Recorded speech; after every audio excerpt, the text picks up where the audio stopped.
नमस्कार दोस्तों, वोल्टा technical classes में आपका फिर से स्वागत है।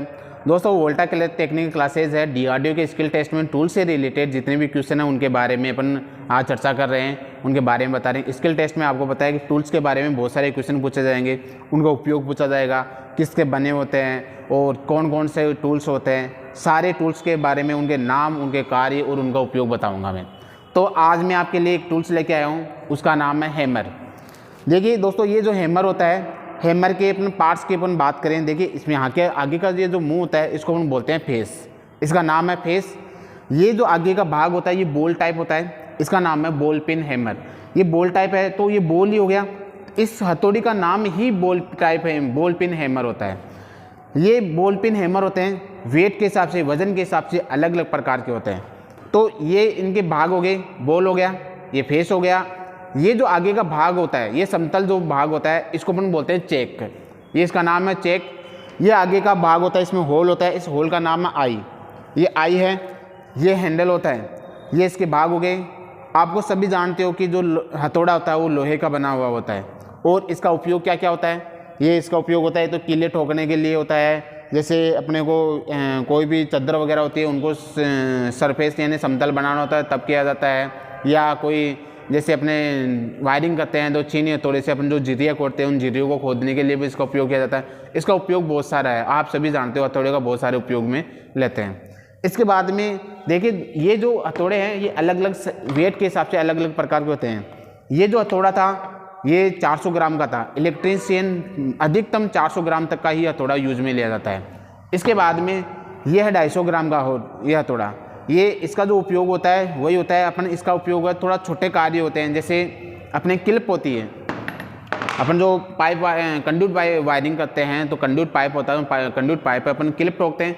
वो जो क्लिप होती है ना, वो क्लिप जैसे मान लो कि 20 mm की जो क्लिप होती है तो उसको अपन आसानी से ठोक सकते हैं, लेकिन अगर 25 mm की जो क्लिप होती है, बड़ी जो क्लिप होती है, वो अपन 400 ग्राम वाले हथौड़े से ठोकते हैं ताकि वो आसानी से टूट जाए। इसके बाद में ये हथौड़ा होता है, ये 150 ग्राम आता है, इससे और भी छोटे आते हैं, 100 ग्राम का भी हथौड़ा आता है। ये छोटी जो क्लिप होती हैं 6 mm की, 8 mm की, 10 mm की, उन क्लिपों को ठोकने के लिए भी अपन उसका उपयोग लेते हैं। और चादर वगैरह जो पतली चादर होती है, कम व्यास की चादर होती है, उनको ठोकने के लिए भी इसका उपयोग में लिया जाता है। ये वजन के हिसाब से जो हैमर है वो अलग अलग प्रकार के होते हैं। इनके पार्ट्स के बारे में बताया मैंने आपको, इनके अलग अलग इनके भाग है कौन कौन से, इनके नाम के बारे में भी मैंने आपको बता दिया है। अब अपन बात करें दूसरे टूल्स की। जो दूसरा टूल्स है ये है हथौड़े टाइप का ही आता है, इसका नाम है मेलेट। ध्यान रखना, इसका नाम ध्यान रखना, मेलेट है। ये नाम थोड़ा हथौड़े के टाइप का आता है तो हथौड़ा मत बोल देना, ये मेलेट होता है। ये जो लकड़ी का बना हुआ होता है ये मेलेट होता है, ये लकड़ी का बना होता है। इसके अपन भाग के ये भाग होता है, इसका फेस होता है, ये दोनों तरफ इसका फेस भाग होता है और ये इसका हैंडल होता है। ये जो लकड़ी का जो हैमर है कहाँ काम में लेते हैं, इसका ये मेलेट नाम है।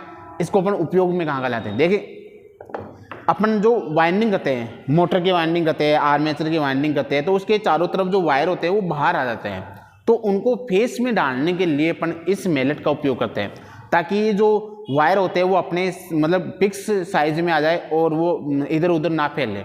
इस वजह से अपन इसका उपयोग में लेते हैं।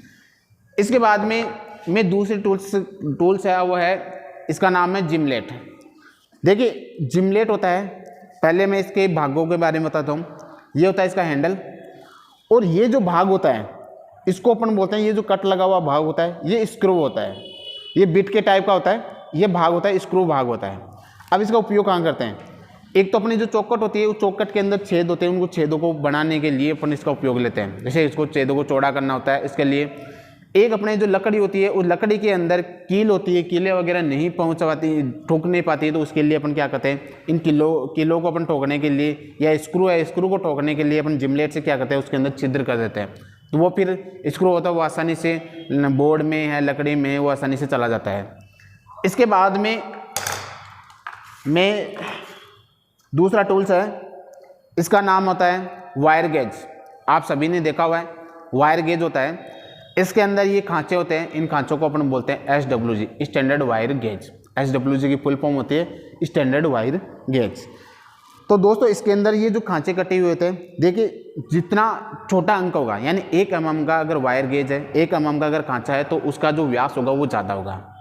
अगर अंग कम है तो उसका व्यास होगा वो ज़्यादा होता है, यानी इसका व्यास है वो चौड़ा है, यानी मोटा वायर जो होता है उसका जो अंक होगा वो एक नंबर का होगा।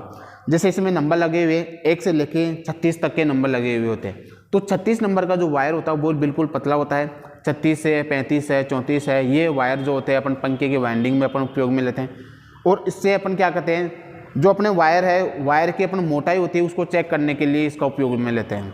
वायर को चेक करने के लिए एक चीज़ का ध्यान रखना, कभी भी आप आर्मेचर है या वाइंडिंग के जो वायर होते हैं, जो इन वायरों को आप चेक करो तो ध्यान रखना उस वायर को आप जलाओगे, जलाने के बाद ऊपर का जो इंसुलेशन होता है वो इंसुलेशन उतरने के बाद फिर आपको चेक करना है कि इसे वायर गेज इंसुलेशन उतर गया, जलने के बाद फिर आप इसे चेक करोगे तो उसे फिक्स रेट बताएगा, फिक्स साइज़ बताएगा ये कितने व्यास का वायर होता है।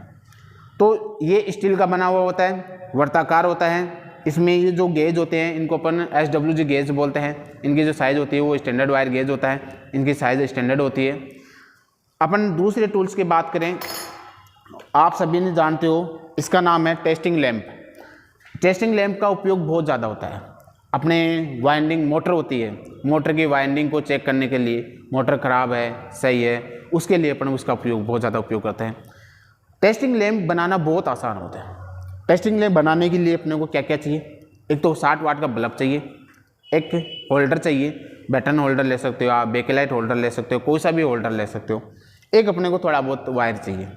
इसे बनाना आसान है, होल्डर से वायर कनेक्शन करने हैं, उसके बाद में होल्डर में बल्ब लगाना है, ये 2 तार लगाने हैं, एक तार और लेना आपको, एक एक्स्ट्रा तार और लेना है, बस ये अपना टेस्टिंग लैंप बन गया। अब देखिए इस टेस्टिंग लैंप को चेक करते हैं सही है या नहीं है। इसे चेक करने के लिए अपन क्या करेंगे, एक तो टेस्टिंग लैंप का एक तार लेंगे, इसे अपन लगाएंगे सॉकेट में। जो अपन ने एक्स्ट्रा तार लिया है उस एक्स्ट्रा तार को भी इसी सॉकेट में लगाएंगे। देखिए टेस्टिंग लैंप ये जो दोनों तार होता है, एक तो लैंप का तार हो गया, एक जो अपने एक्स्ट्रा तार लिया है, उन दोनों तारों को अपन टच करेंगे। देखिए टेस्टिंग लैंप अपना जल गया। अब अपने को मोटर की वाइंडिंग चेक करनी होती है तो अपन उसको चेक कर सकते हैं। अगर बल्ब अपना जल रहा है या बल्ब की रोशनी होती है वो कम हो रही है, ज़्यादा हो रही है, अपन वो देख सकते हैं कि मोटर वाइंडिंग सही है या ख़राब है। अगर अपन चेक करते हैं मोटर की वाइंडिंग, ये जो रोशनी है वो कम हो रही है तो मोटर वाइंडिंग सही है। अगर मोटर की ये बल्ब नहीं जल रहा है तो वाइंडिंग शॉर्ट हो गई। इसके बाद में अपन दूसरे टूल्स की बात करें, उसका नाम है टेस्टर। टेस्टर आप सभी जानते हो, ये स्क्रू जैसे ही आता है, इसके बहुत सारे उपयोग होते हैं। टेस्टर जो होता है इसका उपयोग कहाँ करते हैं, अपन करते हैं ये फेज की उपस्थिति के लिए, या फिर फेज, अपन उसको फेज भी बोलते हैं या लाइन वोल्टेज भी बोलते हैं। तो लाइन की उपस्थिति को पता लगाने के लिए अपन फेज का उपयोग करते हैं। उपयोग कैसे करते हैं, देखिए इसके पार्ट्स के बारे में बताता हूँ। फेज में यहाँ पे ये जो लगी होती है ये क्लिप होती है, ये जो क्लिप होती है वहाँ पे एक रेजिस्टेंस, कार्बन रेजिस्टेंस होता है, उस रेजिस्टेंस से टच होता है, और रेजिस्टेंस से फिर आगे एक होता है नियॉन बल्ब। ये जो नियॉन बल्ब होता है वो बल्ब फिर यहाँ पे जुड़ा हुआ होता है इसके हैंडल से, यहाँ पे ये जो अपना बिट होता है इस बिट से जुड़ा हुआ होता है।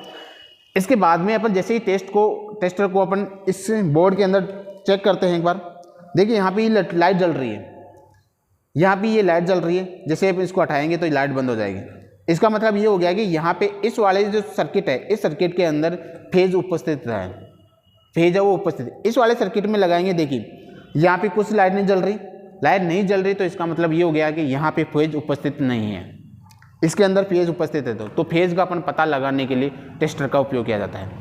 देखिए अब जो टेस्टर होता है वो कितने वोल्टेज तक उपयोग कर सकते हैं, तो टेस्टर जो होता है वो अपन 500 वोल्टेज तक का उपयोग में ले सकते हैं। ये जरूर ध्यान रखना, इसका उपयोग होता है वो 500 वोल्टेज तक उपयोग कर सकते हैं। तो दोस्तों ये जो टूल्स थे उनसे जितने भी क्वेश्चन बनते थे वो मैंने आपको बताए। अब अपन नेक्स्ट टूल्स और लेके आएंगे और उनके बारे में उपयोग है वो सभी बताएंगे। अब देखते ही नेक्स्ट वीडियो। Thank you.